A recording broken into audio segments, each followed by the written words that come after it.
What's going on, guys? Welcome to ID Podcast. Thanks so much for joining us. Thank you for tuning in and listening to Sarah and I interview the world's leading relationship experts, psychiatrists, psychologists, therapists, and bring you this information that we are getting right alongside of you. We say it maybe not often enough. If you're a new listener, we are not experts. No. We are not doling out the advice. We are getting it right there along with you. And we fight and we argue and we struggle in our relationship. But that's why we do this podcast, is to get the tools and to share them with you and to try to do better. And if you guys haven't listened to one of our podcasts from the very beginning, we kind of go and explain why we started the podcast. And it was exactly for that reason. We had gotten engaged and we were looking for premarital kind of counseling, and we looked to podcasts for that. And there wasn't really anything out there. And so that's why we started the podcast, to get this knowledge to help our relationship. And we're so glad that we're helping you guys on our journey as well. And here we are. What are we? 180. Oh my goodness. We're coming up on 200. So we're going to have to do like some sort of extravaganza for 200. But until then, we're going to keep bringing you great interviews. And today is no different, where we welcome Justine Cécile. And it was a bit of a different interview in one, or a different topic, in one that we both really enjoyed, because Sarah's going to tell you a little bit about Justine. Yeah, well, Justine is a functional diagnostic nutrition practitioner, supporting professional women, men who are struggling with raging hormones, even when they're on hormone therapy. She goes into a little bit about her work and what she does and how she helps people. And that's really what this episode is about. When you said raging hormones, I just flashed to Anchorman when he's like, I'm in a glass case of emotion, when Baxter does. Right? I know, totally. And that's like raging emotions and I think hormones. of like a 13-year-old boy when I think of raging hormones. Goodness. Well, I don't know. It's super interesting, and this is what makes us who we are these hormones and just the complexity of being a human. And we focus in and talk about how this relates to our libido. And I think it'd be helpful if I didn't really know the working definition of libido, but I want to give it to you. It is a person's overall sexual drive or desire for sexual activity, and is derived from the same Latin word, which means desire. And that's just put quite simply, and according to Wikipedia, which I think is a good contextual synopsis before we dive in, is sexual desires are often an important factor in the formation and maintenance of intimate relationships in humans. We know this. And that's why libido is important, because it's just our overall sexual drive or desire. And that is affected by our hormones. But as Justine talks about, it's certainly a part of the picture, but stress is another huge element in making this up. Our libido. And it's kind of a huge topic, but we just scratch the surface, but it's important things to recognize of how these things, I think you have a natural libido, right? Like some people, it's higher than others, but stress, kids, your diet, all of these things are affecting it. So Justine, Sarah, and I really dive into how these things all combine for a crazy cocktail of, glass case of emotion. There you go. Well, guys, we hope you enjoy the episode. Today's show is brought to you by our online course, Spark My Relationship. Create more passion, improve your communication, and build a stronger, more intimate connection with your partner in less than 90 days. We've collaborated with 15 therapists and psychologists to bring you the strategies marriage therapists teach their clients. To unlock a special offer only for ID Podcast listeners, visit sparkmyrelationship.com/unlock. That's sparkmyrelationship.com/unlock.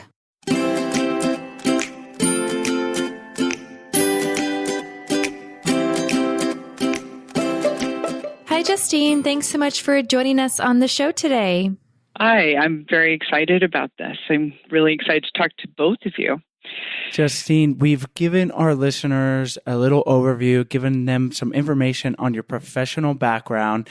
You are definitely a bit of a different guest than we traditionally have on the show, which we're planning to move more and more into this kind of topic. And it's very interesting. So why don't you tell us and our listeners a little bit about yourself and why you enjoy helping people improve ultimately their relationships from your unique background? Yeah. So I work with women predominantly and men, but in the ages of 45 to about 60 years old. So they're in that perimenopause, menopause state. And what I have found, so I do a lot of diagnostic work and I work with people with supplement protocols and hormone protocols. But what I have really discovered and really come to understand is a lot of what's going on with individuals during that time frame is they don't feel really fulfilled. And a lot of times they'll focus on work as being where they're unfulfilled. Their life in general didn't go the way they planned it. But honestly, there are 5 basic needs that everybody needs, and bonds, our relationships and our intimate relationships are definitely very high on that, that list of needs that we have. And so by working with individuals on helping them improve their relationships, particularly intimate relationships, and it could be a spouse, a partner, or just an intimate relationship with a best friend even, their life can just transform. So it's pretty exciting to watch how that works.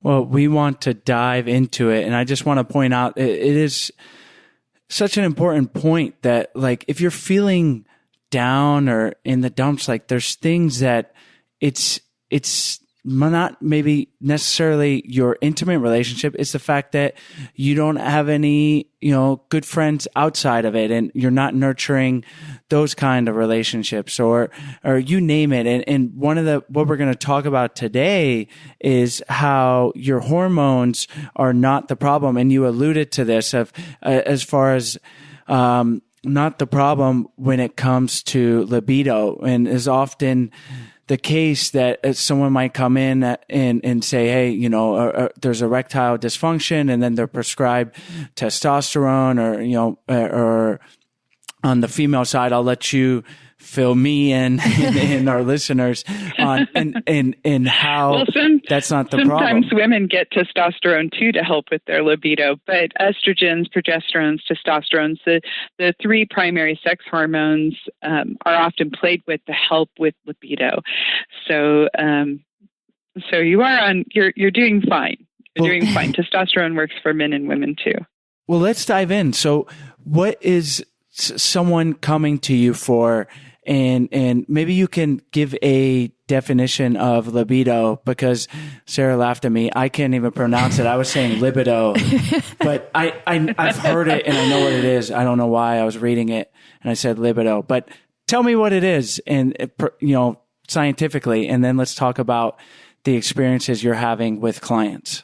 So libido basically is that kind of desire to really get close and vulnerable with somebody. And, generally we're talking about physically intimate, but libido is just that, where your heart races and you're just kind of really into the other person. You become very focused, and sex and physical intimacy, but also emotional intimacy. It all comes together at that point. And what's really nice, though, about having a healthy libido is that it's an indicator that your self-esteem is being taken care of, that your physical needs are being met, your emotional needs are being met, and your world is basically safe. Because when something's off in our world, we don't want to be vulnerable, right? So we don't want to be intimate with others. It's a reflection of what's going on inside of ourselves. And so with libido, in order to have a really healthy, robust libido, you need to have a lot of things clicking in place so that you feel really good. When we have early relationships, our libido is up because we're actually trying to attract the person that we want to get close to. And so our hormones and everything will be really geared to help attract, and we feel vulnerable. We give up secrets, we share things because we're in that moment. But as we go along in our relationships and progress and so forth, we become closed off if we don't care for ourselves. Our self-esteem gets kind of worn out, our energy gets worn out. We need to have real engagement with life and be enthusiastic and have lots of physical and emotional energy. And then our libido, our willingness to be vulnerable and close, flourishes. So how does, for our listeners who want to go the route that you're talking about and not get on the medications or the testosterone, what's the first step they can take to increase or to make their libido healthy? In my own practice, there are times where hormones come in. I do hormone work, but I do it very short term because sometimes we do need to provide relief in order for the other things to be able to take place. But what we really want to focus on for the long-term health of the individual and therefore the couple is for the individual to start to pay really close attention to themselves.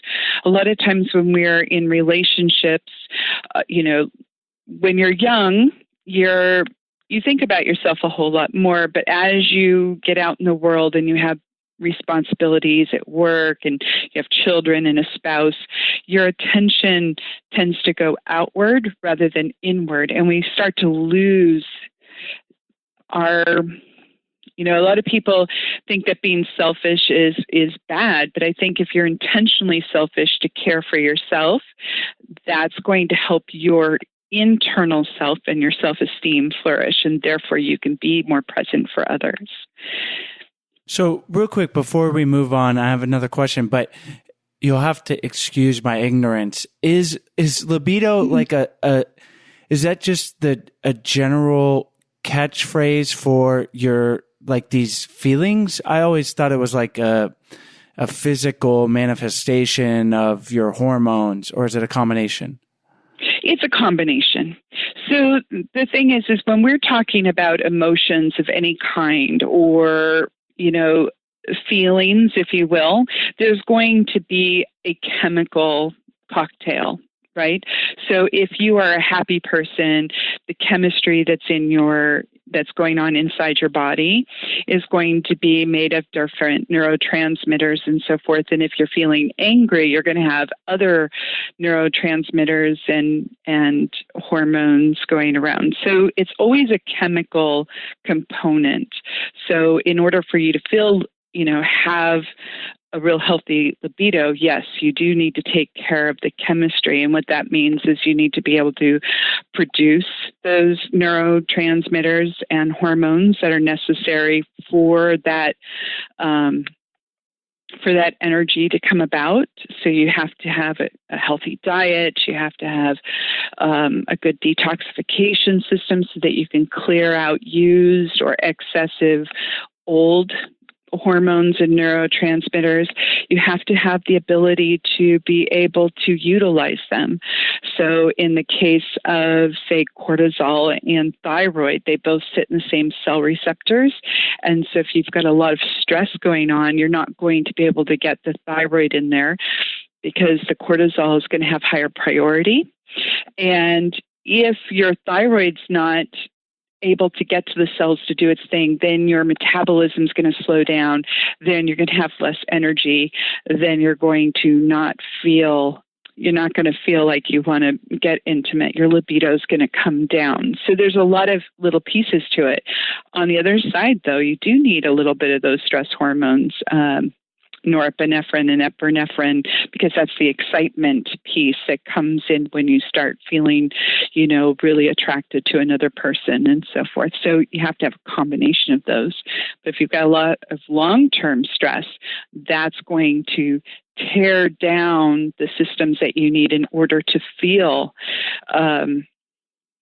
sexually attracted to somebody else.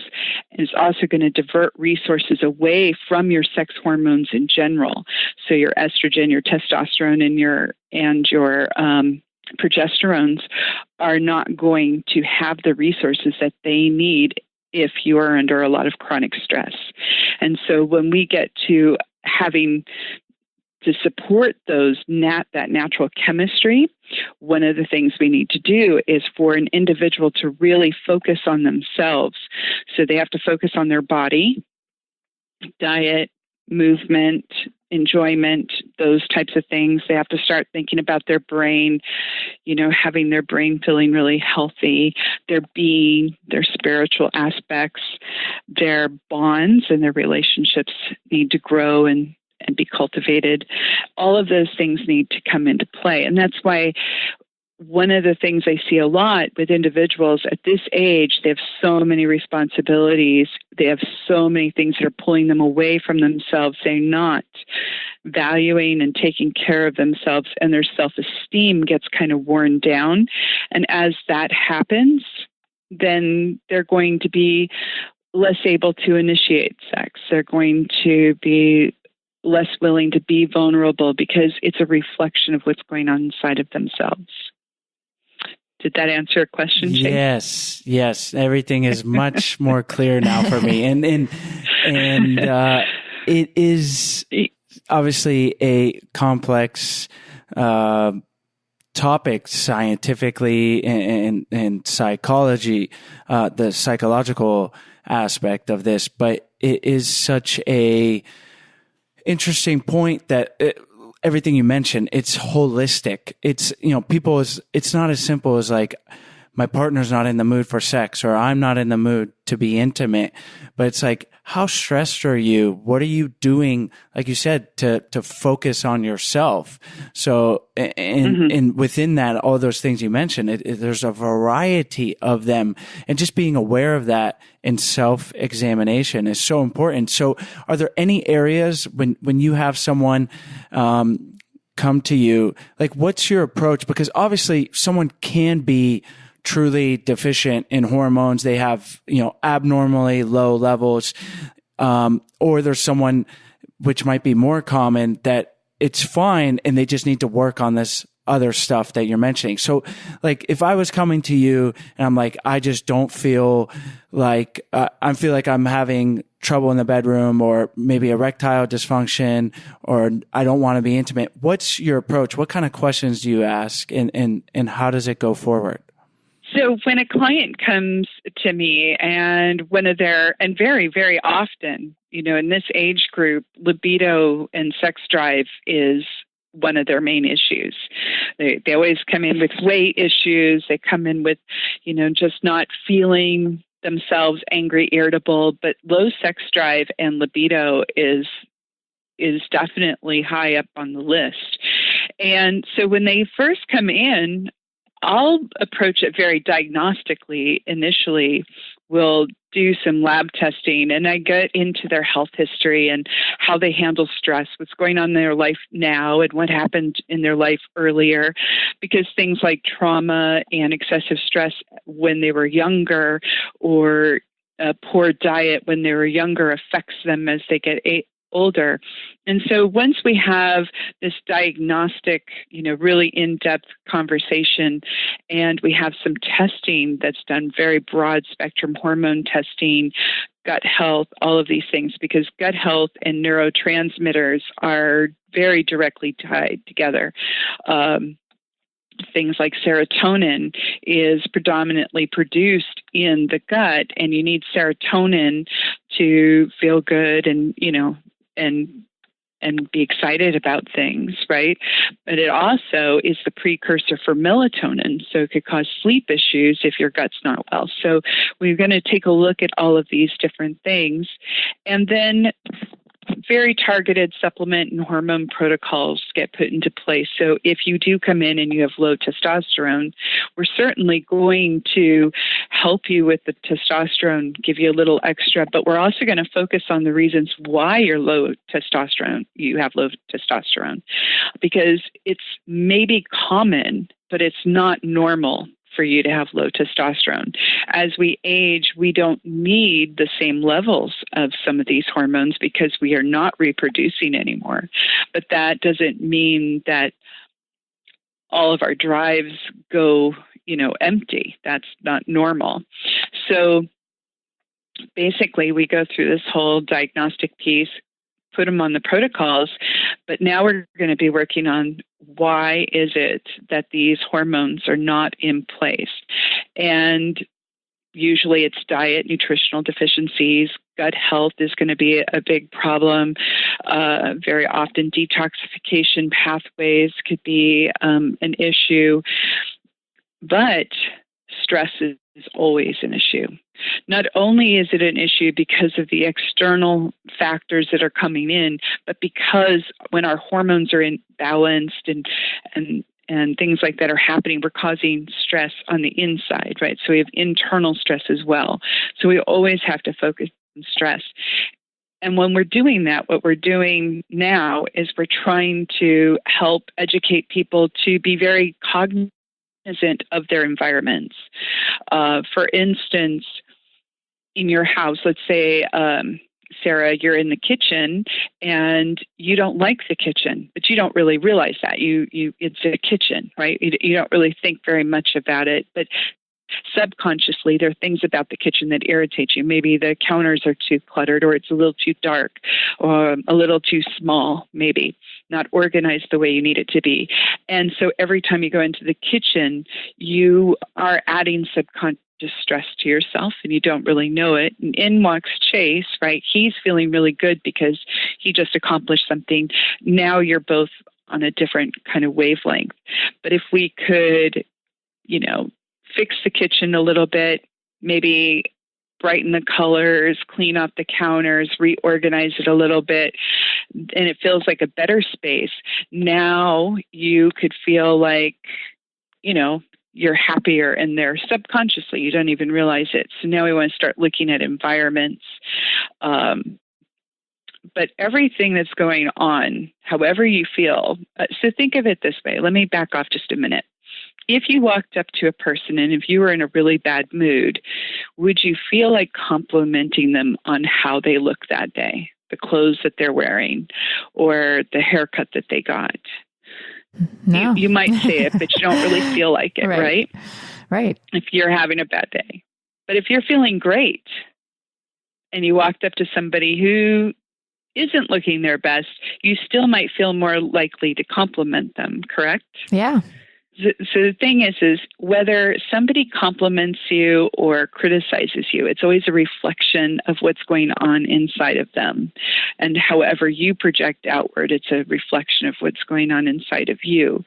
So if you're really tired and you're overstressed and overwhelmed and so forth, it's because your diet's not feeding you the energy that you need. You're not getting the nutrients in. Your environment is wrong, or maybe your self-esteem has been wearing down. You're not pacing your energy very well. You're taking on too many things. And so now we're back to that self-care piece. We've got to start looking at our world and making sure it's really safe for us to release the stress so that we can create those hormones that we want and those neurotransmitters. It is amazing how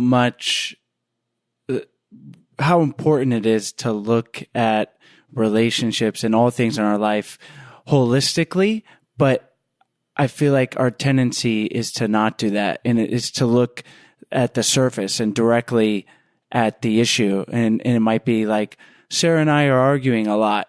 We need to stop arguing. Why are we arguing? But rather than being like, well, like examining, have we been stressed out? Is our 3-year-old not sleeping the last week because she's been sick? Instead of, saying our communication is just off and I feel like you're nagging me all the time. And we kind of just went through this where Sarah, like you're just recapping our last week. yeah, like our 3-year-old Stella was sick and she was not sleeping. She was super whiny and poor thing was just not feeling good. And in particular, Sarah deals with it a lot better than I do. And Sarah and I had this conversation the other day, is like, I realized our relationship, and I say this like not in a negative way, but was a lot easier and to maintain at a better, like a quote, better level before we had our kid, which is super common, I'm sure, because having a kid just adds another layer of stress to your life. And it's been something I feel like I'm pretty self-aware, but has been a bit of a revelation to me, and something I'm trying to work on is dealing with the stress that a toddler brings me and figuring out how to cope with it better so that it's not negatively affecting our relationship, my relationship with my daughter and with Sarah, because it does. But it's hard to like step outside and like say, wait a second, and not just get in this cycle. And I'm sure that's what you see when people come to you. It's like they've exhausted what they think are the problems. They're like, my testosterone's low and I just need, I need testosterone therapy, and that's what's going to help this. But just taking that holistic approach. But first, I want to tell you about today's sponsor. I won't ever use it, but it's great. That's because it's brought to you by Hourglass Cosmetics. But I will definitely be using it. I use it every day. I swear by it. And so for a lot of beauty brands, luxury means something to splurge on and indulgence. But when I experienced the performance and innovation of Hourglass Cosmetics, it was easy to see that for them, luxury means so much more. Like I said, I use my mascara by Hourglass Cosmetics every single day. There is not a day goes by that I do not put this mascara on because it is absolutely amazing. The packaging, Chase, would you not agree that it is stunning? It's very pretty. It's amazing. And how do my lashes look?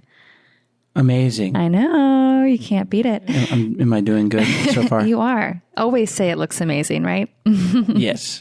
Hourglass's Caution Extreme Lash Mascara is groundbreaking. And like I said, I am officially obsessed. Their long-lasting formula is completely vegan. It never flakes and it never smudges. And I can absolutely attest to that. The tapered brush delivers endless length, intense volume, and lift, and it helps you get those hard to reach areas in the inner corners and the lower lashes. Discover Hourglass like I did and experience unparalleled next generation performance by visiting hourglasscosmetics.com/IDO and use the promo code IDO to get free shipping with your purchase of a full size Caution mascara. That's hourglasscosmetics.com/IDO and enter the promo code IDO. Yeah, the testosterone is a great first step to provide some relief. But if you don't take care of the root causes, and the root causes may be physical, but they're also in general very external. They're what's going on in your world, just like you just mentioned. Having children is that extra layer of responsibility. And the thing is every time we add responsibility, we generally pull away from ourselves because then the outside world seems to be more important. Our children's welfare is more important than our own. And so we drain our resources because we're trying to meet these responsibilities that we've put on to ourselves. That happens all the time. I'm guilty of it. I mean, we always do it. It's kind of what we're geared to do in our brains we take on these roles and we need to meet these roles. The big thing here though is to kind of pull back into yourself and realize that you are important. And there's another trick about this. So when we look at stress, like day-to-day things, like your child being sick is, if it's a level of being sick that, is very life-threatening, that is a survive situation, right? But let's say your child being sick who has a cold, it's not life-threatening, it's just really uncomfortable. That's more of a strive situation, right? It's like a day-to-day thing. Everybody's going to get sick from time to time, but it's not really life-threatening. Unfortunately, what happens in our world very often, all of us do this, is we take things that really are day-to-day ups and downs, hard, inconvenient and so forth, but we elevate the severity of it in our heads. And so now we're treating everything as if it's a survive mechanism. And this is really important when we're talking about hormones, because everything, remember, your libido is going to be tied to this cocktail of hormones and neurotransmitters. Now, if we're in this survive, framework, right, we've elevated things to survive even when it's not life-threatening. What we're doing is we're turning on a stress response system that's pretty amped up. And when we're in that survive mode, our body and our brain will prioritize functions and processes within ourselves. So things like digestion goes down. We're not as efficient as digesting our meals if we're in this high state of stress. And the reason is because your body says, hey, if I don't digest this meal right now, that's not a big deal. I'll get another one later, but it won't matter if I don't live, right? So if you're in this survive state, your digestion goes down. And if your digestion goes down a lot over time, now you're nutrient deficient. Now you can't even produce the hormones that you're looking for. And what little nutrition you have in there is going to be prioritized for stress hormones, certainly not testosterone or estrogens and progesterones. So there's a priority. We think of them as just, they're there, right? We eat, we make them, but no, your body's going to prioritize what it's going to focus on and do. And digestion, your immune system, all of those things go down when you're under a state of stress because you need other functions to survive. And so when your child is sick or, your car breaks down or all of these things, it's fine to be upset and worried at first, but it's really, really important for us to say, okay, wait a minute, this is not life or death here. It's inconvenient. It's not comfortable. It's not ideal, but it's not life or death. And try to teach yourself and your brain to really calm down and do techniques that help you calm down so that you're in that state of being calm more often so that your body can actually digest the food that you're eating. It doesn't matter how well you're eating. You can eat the best foods in the world all the time, but if you're in this constant state of stress, you're still going to be malnourished. And this is, we always talk about diets and, change your food. That can make a big difference, but it's not the only thing that needs to happen when we're talking about nutrition. And all of this is geared towards hormones. So for somebody who is listening and maybe a lot of this information is new to them, for some people, it could be overwhelming with all the different things that they should try and implement, like getting sleep better, focusing on the things they eat, or eliminating stress or self-love. What would you say would be maybe the top 2 or 3 that they should have as a priority to kind of get this lifestyle change and this new way of life going for them? Yeah, no, I'm glad you asked because that's really, really important. Obviously, when people, approach me, things have been going downhill for a while. They're very overwhelmed and stressed out, and you can't throw everything at them. This is why one of those things about diagnostics, we're talking about giving people hormones. At first, I mentioned relief is because we need to just provide some relief just to quiet things down. So as an individual, without doing hormone therapy or supplements or things to calm things down, what can they do is immediately just start paying attention to what triggers them and what makes them happy. So it's not about avoiding negative things.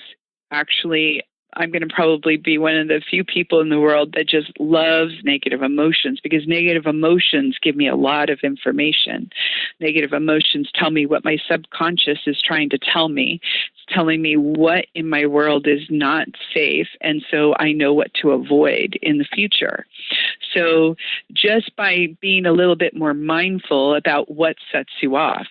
So for instance, if we're talking about your daughter being sick and you know you're being tired, and that's causing the two of you to have, harder conversations, not having as much patience, you can recognize that in the future. You can say, okay, when I'm not getting enough sleep, I need to take more time for myself during the day to do things, to rest.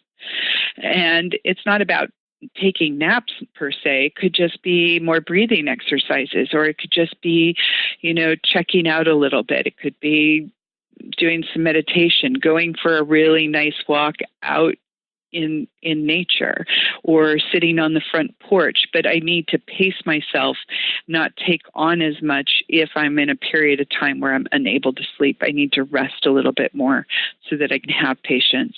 So the first thing to do is just to really start paying attention. You can journal this. You can, however way that you can really pay attention to what your sensory system is telling you, so that you know what to cultivate and what to avoid, and then just focus on cultivating and avoiding things that trigger you or bring up your energy. Did that make sense? Yeah, absolutely. I think it's a great place for people to start who are looking to bring some more calmness into their life and de-stress. Mm-hmm. So my background and how I actually moved into this area is I developed fibromyalgia in the early 1990s. But today I don't have chronic symptoms, and I don't take any medication at all. Occasionally I take supplements, but not for the fibro. It's more for because I went through a period of stress or something. Like I was in Thailand for 3 weeks, and I did a protocol to help me with bacteria and stuff. So I don't take medication though. And how I was able to do the most improvement in my own, instance with fibromyalgia, where your sensory system is really on hyper awareness, was being aware. And it wasn't being mindful per se, hey, I'm paying attention to this moment. It's like, oh, wait a minute. I don't feel good whenever I'm in a room full of air conditioning unless I have a sweater on. So now if I walk into a room and they have a lot of air conditioning, I make sure I have something that's on the back of my neck, and then I don't get triggered. So it's really about figuring out these things that can really activate your threat, right? Your stress response system, and what actually calms everything down and makes you feel good.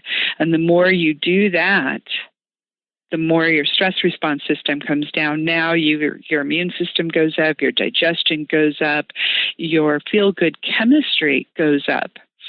Also, it's very self-empowering. And the more self-empowered that you are, the more comfortable you are with yourself. Now I'm more able to be vulnerable because I have better self-esteem. And so now I'm more willing to say things or do things that I may feel more subconscious about if I'm not feeling good about myself. So now here comes, my intimate relationships improve because I am self-empowered, because I can influence my environments.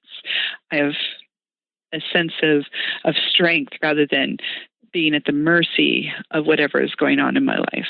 It's such a simple idea. It's obviously a lot harder in practice, but it's comforting to know that like the solutions to a lot of our physical and emotional and relationship problems lie within. And obviously there are, I can think my way out of the flu all I want, but I still might have the flu virus. But the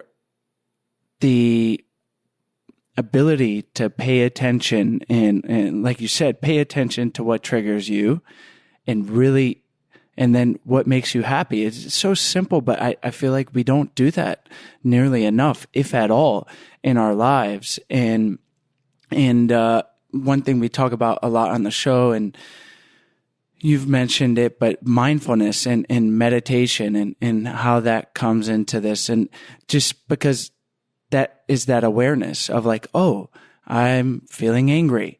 Where's that coming from? And observing that thought. And then we might not perfectly deal with it the next time, but if we practice, and the more we practice, the more I'll have that ability that when my daughter's whining, rather than just like having this anger inside and then taking that on Sarah, I figure out, the breathing exercise that helps me, or I figure out, a way to look at her more empathetically and say, it's a poor little thing and she just wants to feel better. And there's different ways to approach it, but it's got to start with the recognition that something is happening and not being a victim of our emotions or of our physical, the physical things that are going on in us. Exactly. And you mentioned meditation, which is a really great example. So meditation is one of the simplest and one of the hardest things to do, right? People get very frustrated with meditation because they can't turn their brain off. But if you really understand meditation, it's not about turning off your brain. It's about being aware of what's coming through your brain and saying, oh, I need to pay attention to that now. Right? It's like, okay, yes, I do need to go to the store and buy those things, but not now, and letting them go. And that's essentially what I'm speaking about. So if my children are grown up now, but if my son was crying and screaming, I could look at my son and say, okay, what in his world is not safe? Is it life or death? So I don't have to elevate it. I can stay in the strive. This is uncomfortable. It's no fun, but it's not, a survive moment here. So I can keep my own stress response down. And then I look at it and say, okay, what in his world is not happening? What can I do to help him improve his world right now? Or, support him, his ability to do it. Sometimes it's talking him through it, showing him that they don't have to be scared. Sometimes it's some aspirin, sometimes it's a hug, who knows, right? But when we do those things more we understand what makes us feel better in that same situation. I love to use the example of children. So it's really great that you have a daughter, because when your daughter is at her happiest, right, she freely shares, gives everything away, hugs, kisses boo-boos, her favorite toy, everything's good, right? Yeah. But when something's quite not right, maybe she's a little on the tired side because she's been going too long or hasn't eaten something, or, something, maybe she's just not comfortable with the people in the room, right? Something's not quite right. This is where she starts to contract and pull back. Yep. Right? Mm-hmm. Mm-hmm. And so what I try to tell adults to do is just like children, because children will freely give when their world is safe. And then they pull back and they're a bit selfish, when things aren't right. But instead, as an adult, let's think of it more as being intentionally selfish. We got to take care of our world, make sure everything is good. And then we can freely give to others. We can freely bond and be with others the more that we take care of our world. So in my instance with my husband's not a hoarder, but he is a Boy Scout. So he has the perfect thing for everything. And it has a tendency to add up. And my sensory system likes things to be pretty minimal and clean and neat, right? So we don't quite match there. So in order for my world to be right, there are certain areas that have to be more my way. But in order for his world to be right, he needs to have areas that he can have this kind of pile of stuff, right? And so we've worked it out so that we have areas that are more his and areas that are more mine, so that we feel comfortable within our home. Make sense? Yep. Yeah. And so the more comfortable we are, the more comfortable we are together. And that sets everything up for success. And it's like a real world example of what we're talking about, bringing it back to libido. It's like, and we used this example on a previous show, that you want to have a better sex life. Well, if it makes your wife feel better, more in the mood when the house is in order, then her libido is more likely to be higher and ready to go. But a lot of times, I'll throw the men under the bus here, but it's like this is an overgeneralization, but it's like we want more sex. It's just like, let's have more sex. But instead, it needs to be a holistic look at it. And your partner, and this could go either way. Maybe it's the opposite, but your partner will be more in the mood if you help get the house in order, because that's what makes them feel safe, like you alluded to. Yeah. And we can just apply this to everything in our life and in our relationships, that if we're able to look at it from 30,000 feet, rather than just zoomed in on, here's the issue, let's address it directly of what that issue is. Oftentimes there's broader things going on. Yes. Mm-hmm. So the house couldn't be all the way I want it to be, though, correct? He needs to have his space so he feels, in his world, too, that the house is his home, because he has his personality and his needs met as well. So it has to be that combination. But you're absolutely correct that if it's too lopsided and it's not, there's no place for the person to feel comfortable in their own skin. Well, if I'm not comfortable in my own skin, I'm certainly not going to feel comfortable showing my skin, right? It's like we need to feel comfortable in our bodies, in our minds and stuff. Early relationships, right? When we're really early in a relationship, it's very, very different because the chemistry is all about attraction. And so therefore we are very into opening up and trying to attract people in. But as we settle into our relationships over time, it's really about making sure that we ourselves are very, very comfortable so that we can be open and vulnerable and really enjoy being with other people. But our relationships are very, very critical for us. But they are going to be a reflection of how we feel inside as well. Justine, that is a great place to leave this conversation. And Sarah and I have gotten a lot of great stuff to think about, stuff we've, this isn't anything new, right? We all know this, but it's super valuable and we need to hear it. Well, maybe we don't all know this, but a lot of people know. It's like, oh yeah, like work on these broader things or think about these broader things, but we don't do it. And for a lot of different reasons that we've talked about. So thank you for sharing all of this great information. Why don't we wrap up by having you tell our listeners where they can find you online, and then we'll say goodbye. Okay. Well, thank you both for inviting me on, because this topic is really something that has really become a very important aspect of what I do with my clients, because it is such an important part of their lives. And I love being able to, bring that more holistic approach to it, in addition to the diagnostic pieces. But if anybody would like to find me, they can find me at JustineCécile.com. So my website is just JustineCécile.com.